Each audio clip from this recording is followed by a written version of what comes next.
Hello everybody, this is Representative Joe Kerwin. I'm here today in Harrisburg at the Great American Outdoor Show, and I'm with my friend Tim Schaefer, who is the Executive Director of the Pennsylvania Fish and Boat Commission. And we're going to talk about some of the opportunities for Pennsylvania fishermen and sportsmen and women coming up here in the next few months. So Tim, first of all, how's the show going for you? It's going great. Thanks for stopping by. It's been busy as it always is. It's a highlight. We were here a few weeks ago for the farm show, but there's nothing that beats the Great American Outdoor Show. I mean, this is it for us as far as shows for the year. Absolutely. So have you been getting a lot of great feedback, and are people excited about the upcoming fishing seasons? They are. This is the place where people come and think about the coming fishing and hunting season. So yeah, they've been stopping by the booth, getting their fishing licenses, getting ready for the season.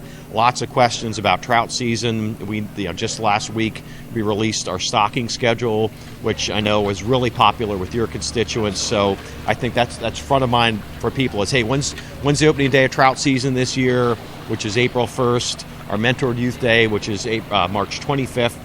Open trout season a week early for kids. So yeah, lots of enthusiasm around trout season. That's awesome. And the Mentored Youth Day is very important to get younger anglers out there and fishing, experiencing what Pennsylvania has to offer in our streams and lakes and water systems. Can you tell me a little bit more about the Mentored Youth Day? It's something that wasn't around when I first started fishing, but now it's a thing, and it's really a great opportunity. Yeah, you and me both. I remember the first place I went trout fishing was up at Clark's Creek at the kids section. I remember catching a fish and then falling in. So it's a real vivid memory of both those things, but it added to the experience and the memory.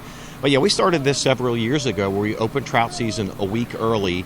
And so for an adult mentor who needs to be a licensed angler with a trout permit, and then to bring a child along under 16 who isn't required to have a resident fishing license for the year, we do ask that they have we have a free voluntary permit or a voluntary youth fishing license. Okay. And the thing about the voluntary youth fishing license costs a couple bucks, but we get about $5 in federal funding that comes back to our agency for every one of those that we sell, and we reinvest it into youth programs. So regular trout season is April 1st, correct? Correct, yep. Okay, and that is statewide. That is statewide. That's a good point to make. So we had traditionally had a single opening day, and then about 20 years ago we went to a split opener, and then during COVID, everything got out of whack. Right. And so we consolidated it to a single day, and we found that people liked that return to tradition. It really doesn't change things in your district, right, but for statewide, we went back to one single day, got really, really good feedback about that. So April 1st will be opening day throughout Pennsylvania for trout season this year. Excellent. I'm really looking forward to that to myself. So tell me about trout being stocked. Mm-hmm. One of the programs that you have been working on the last few years is stocking bigger trout and more trout.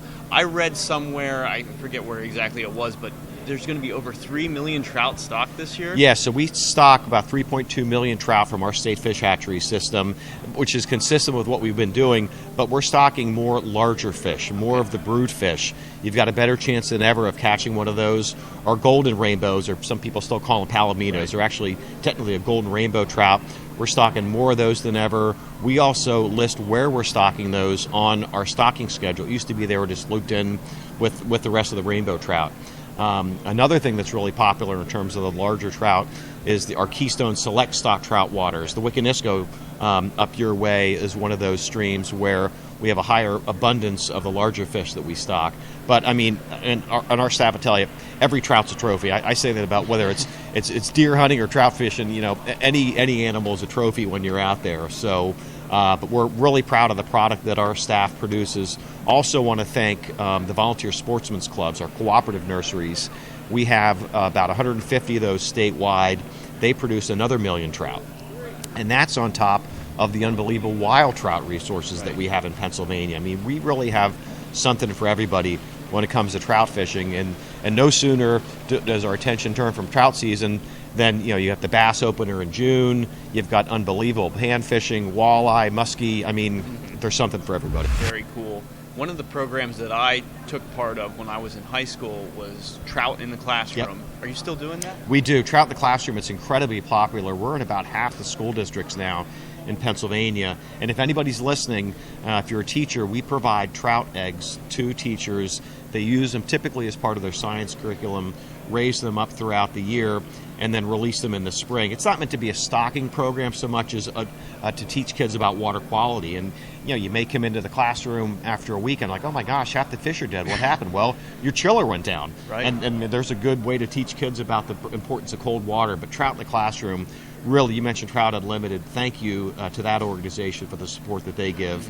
It's a lot of fun. Kids get a lot out of it. Yeah, it was a really great program that I got to partake in when I was a junior and senior in high school. And I remember we raised the fish. It took several months, and we got them to the point where they were about 3 to 4 inches long, and then we actually stocked them. It was a very educational opportunity. I had a lot of fun doing it, and I'm really happy to hear that you guys are still doing that. Absolutely. Kids are going to learn from that. They're going to learn about the importance of how fish grow and also our ecosystems here in Pennsylvania.